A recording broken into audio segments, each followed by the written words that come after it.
सांसद डिंपल यादव नगर में दिवंगत पूर्व प्रधान मुन्नी देवी के आवास पर पहुंचकर उन्हें श्रद्धांजलि दी।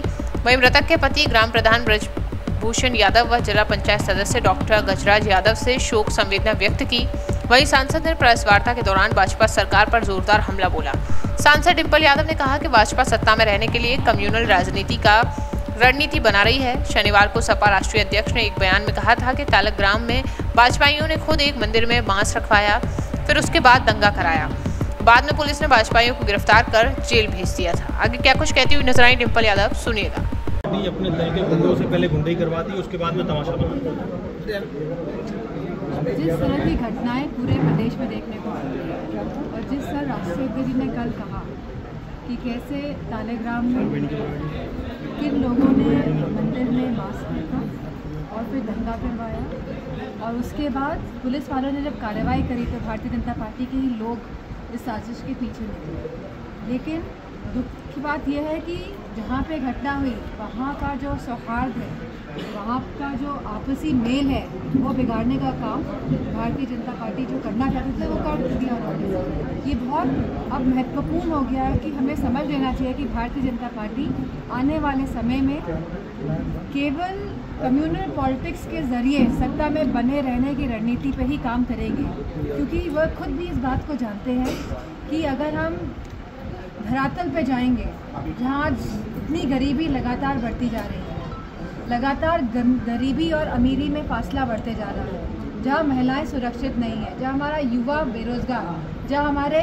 फौज के लोग बेहाल, योगी का बयान आया हर तरफ से, चाहे हमारे ट्रेडर्स हों, चाहे हमारे कोई भी वर्ग आप ले लीजिए, आज हर जगह त्राही त्राही मची हुई है। जहाँ 50 रुपये सिलेंडर के बढ़ गए हैं, वहीं पेट्रोल के दाम बढ़ गए हैं, वहीं सोने के दाम लगातार बढ़ते जा रहे हैं, वहीं हमारे रुपया जो डॉलर के मुकाबले हो, चाहे वो और विदेश की जो करेंसीज हैं, मुद्राएं हैं, उनके मुकाबले हो, लगातार हमारा रुपया घटता जा रहा है, लगातार यूएस से भारत को लताड़ रहा है।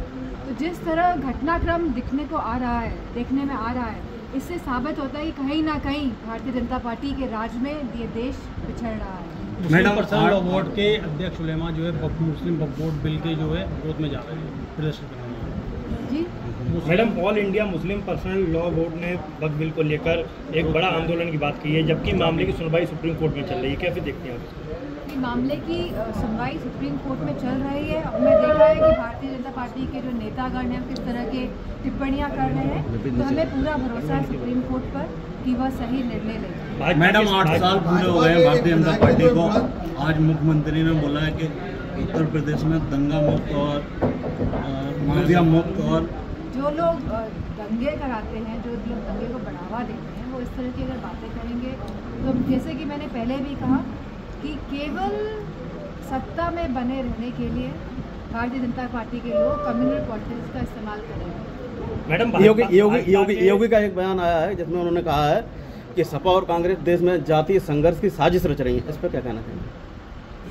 जिस तरह हम देख रहे हैं कि सभी समाज के लोग आज कहीं ना कहीं आक्रोशित हैं, कहीं ना कहीं लगातार संघर्ष कर रहे हैं, लगातार जिस तरह की राजनीतिक भागीदारी होनी चाहिए थी सभी समाजों की, उस तरह की भागीदारी आज देखने को नहीं मिल पा रही है। जिस तरह की आर्थिक समानता होनी चाहिए थी समाजों में, वह कहीं ना कहीं सभी समाज बिछड़े जा रहे हैं।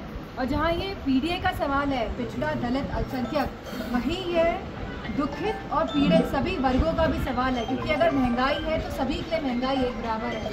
अगर स्कूल की फीस बच्चों की बढ़ रही है, अगर स्वास्थ्य सेवाएं जो है, व्यवस्थाएं हैं, अगर उनके भी दाम लगातार बढ़ रहे हैं, तो मैं समझती हूँ सभी जन इससे प्रभावित हो रहे हैं। तो कहीं ना कहीं इस लड़ाई में आने वाले समय में देखेंगे कि सभी लोग एकजुट होकर भारतीय जनता पार्टी को उत्तर प्रदेश से हटाने का काम करेंगे। मैडम, आखिरी सवाल, भाजपा के सांसद निशिकांत दुबे ने एक विवादित बयान दिया, उन्होंने पहले ही बोला कि इस तरह की टिप्पणियां नहीं देनी चाहिए।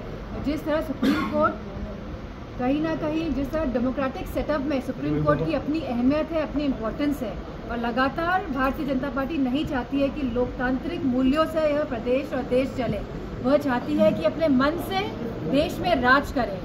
तो मैं समझती हूँ इसी के तहत उन्होंने करी होगी टिप्पणी।